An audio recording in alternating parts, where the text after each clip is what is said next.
ये कहानी है दो भाइयों की। अहमद नर्मदिल, खुशमिजाज और हर बात दिल से करने वाला, और बिलाल थोड़ा सा खुद पसंद, थोड़ा सा जिद्दी और हर चीज को अपना कहने वाला। ब्रेक का समय था। अहमद ने लंच बॉक्स खोला। उसमें एक टेस्टी सैंडविच रखा था।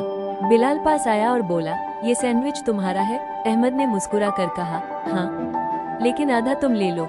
बिलाल ने शरारत से कहा, पूरा दे दो ना। अहमद हंसा और पूरा सैंडविच बिलाल के हाथ में थमा दिया। ना कोई बहस, ना कोई सवाल, बस भाई के लिए मोहब्बत। मम्मी ने बिलाल को स्कूल जाते वक्त एक चॉकलेट दी और प्यार से कहा, बेटा अहमद से आधी बांट लेना। बिलाल ने चॉकलेट तो ले ली, लेकिन ब्रेक में उसने चुपके से अकेले ही खा ली।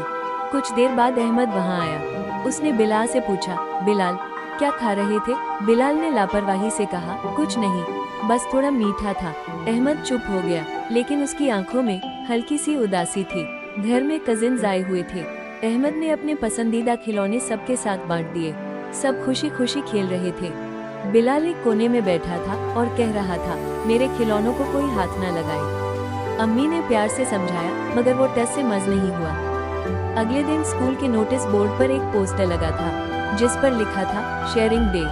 अहमद और बिलाल मम्मी से रोल बनवाकर स्कूल लाए थे। सभी बच्चे आपस में चीजें शेयर कर रहे थे। अहमद ने भी अपने रोल सबके साथ खुशी खुशी शेयर किए। लेकिन जब सब बच्चे आपस में चीजें बांटने लगे, तो बिलाल ने अपने रोल शेयर करने से साफ मना कर दिया।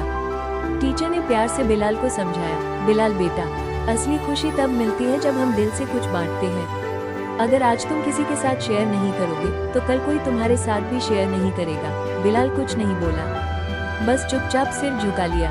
रात को बिलाल चुपके से आया। अहमद के तकिए के पास चॉकलेट और एक छोटा सा तोहफा रख दिया। सुबह अहमद ने देखा, खुशी से बिलाल को गले लगा लिया। बिलाल मुस्कुराया और बोला, अब मैं सीख गया हूँ, आधा आधा, दिल से।